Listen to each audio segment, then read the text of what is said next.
یہ منافقانہ رویہ ہے کہ کبھی نماز پڑھ لی اور کبھی نماز چھوڑ دی. دنیا والوں میں ہم بیٹھے تو دنیا والے بن گئے، دین والوں میں بیٹھے تو دین کی باتیں. بھائی ہم خود پہ عمل کیوں نہیں کرتے؟ ہم ایسے بنے نا کہ ہمیں دیکھ کر لوگوں کو اللہ یاد آ جائے. ایسا ہم بنے کہ اللہ اور اس کے رسول صلی اللہ علیہ وسلم کے عشق کا رنگ ہم اپنے اوپر ڈالیں. ہم ہر وقت اللہ کی یاد میں رہیں اور ہر وقت اللہ کی رضا میں خوش رہے. دیکھیں نا نبی پاک صلی اللہ علیہ وسلم نے فرمایا میری امت میں کچھ لوگ ایسے ہیں جو بے حساب جنت میں داخل کیے جائیں گے، حساب و کتاب کے بغیر جنت میں داخل کیے جائیں گے. تو جب وہ جنت کی طرف جائیں گے تو فرشتے کہیں گے میزان عمل سے ہو آئے ہو؟ تو وہ کہیں گے ہم نے تو دیکھا ہی نہیں. وہ پوچھیں گے پل صراط سے ہو آئے ہو؟ وہ کہیں گے ہم نے تو دیکھا ہی نہیں. تو وہ کہتے تمہارا اتنا کون سا عمل تھا کہ تم بے حساب جنت میں آ رہے ہو؟ وہ کہتے کوئی عمل نہیں تھا، نماز فرض تھی ہم نے پڑھی، جب زکوٰۃ لاگو ہوئی تو ہم نے زکوٰۃ ادا کی، حج فرض ہوا ہم نے حج ادا کیا. لیکن وہ کہتے نہیں، کوئی تو عمل ہوگا جس کی وجہ سے تم بے حساب جنت میں داخل کیے جا رہے ہو. تو وہ بول کے کہیں گے عمل کوئی نہیں تھا، بس اللہ پاک کی جو فیصلہ ہوتا تھا ہم اللہ کی رضا سمجھ کے راضی ہو جاتے تھے. اللہ نے ہمیں مقام دیا، ہم بے حساب جنت میں داخل ہو، ہم بے حساب جنت میں داخل. اور صبر اس کا یہ ہے کہ صبر کو نہ چھوڑے، صبر کے ساتھ جو اللہ پاک کی رضا. ہم دیکھیں نا کہتے ہیں کہ سب کچھ ہمیں مل جائے، سب کچھ آپ کے لیے نہیں ہوتا.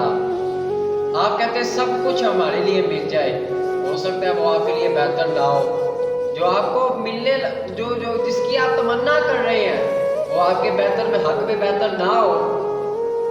اللہ پاک آپ کو بہتر کر کے عطا کرنا چاہ رہا ہو، تو اسی لیے صبر سے کام لیں. اب دیکھیں نا ہمارے بھی ادھر عام روٹین پر ایک بیچارہ بندہ دوست نماز پڑھتا ہے تو وہ فون کو سائلنٹ لگا دیتا ہے. تو جب سائلنٹ لگاتا ہے تو دوسرا دوست سے کالیں کی جا رہا ہوتا ہے. اب فون تو سائلنٹ لگا ہوا ہے، وہ نماز پڑھ رہا ہے، اسے کالوں کا کیسے پتہ چلے گا؟ وہ جب نماز سے فارغ ہوتا ہے، ذکر و اذکار سے فارغ ہوتا ہے تو دیکھتا ہے فون پر اتنی کالیں آئی ہوئی ہیں. اب وہ فون اسے کرتا ہے، دوبارہ کال بیک کرتا ہے، اسے فون کرتا ہے. اب وہ آگے سے کیا کہتا ہے؟ کوئی گل نہیں، بڑے بندے ہو گئے جی، ساری گل بھی نہیں جی سن دے، بڑے بندے ہو گئے جی. یار یہ کیسا فلسفہ ہے؟ یہ کیسا ہے؟ یہ کیسا فلسفہ ہے؟ آپ کو پتہ بھی ہے کہ وہ اس ٹائم نماز کا ٹائم ہو سکتا ہے. تھوڑا سا صبر رکھے، صبر و تحمل کو رکھے. اور اگر زندگی میں سکون چاہتے ہو نا، اگر آپ زندگی میں سکون چاہتے ہو تو قرآن کو اپنے دل میں بسا لو. دیکھیں نا قرآن اس کی جو وہی جبریل امین لائے تو جبریل فرشتوں کے سردار بن گئے. پھر یہ قرآن جس امت میں آیا تو وہ امت دوسری امت سے افضل ہوئی. اور یہ قرآن جس رات میں آیا وہ رات بھی عام راتوں سے افضل ہوئی. اور یہ قرآن جس مہینے میں آیا وہ مہینہ بھی عام مہینوں سے افضل ہوا. تو جس کے ساتھ قرآن کی نسبت ہو رہی ہے وہ ان کا درجہ بڑھ رہا ہے، ان کا درجہ میں اضافہ ہو گیا. اگر یہ قرآن سمجھنا آپ نے، اگر یہ قرآن دل میں آ جائے، اگر یہ قرآن دل میں آ جائے تو پھر دل کا بھی رتبہ بڑھ جائے گا، انسان کا دل کا بھی رتبہ بڑھ جائے گا نا، دل کو سکون آئے گا. تو ہر وقت اللہ کی یاد میں رہیں، اللہ پاک کی رضا میں خوش رہنا سیکھیں. اقبال نے بھی یہی بات کی. اقبال کہتا جب میں وکالت کرتا تھا نا تو ایک عورت میرے پاس آتی تھی مقدمے لے کر، تو غیر مسلم عورت تھی.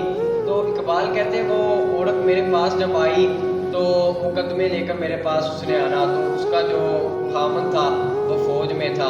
تو ایک دن نا عورت نے ایسے نقاب کیا تو میرے پاس آ گئی.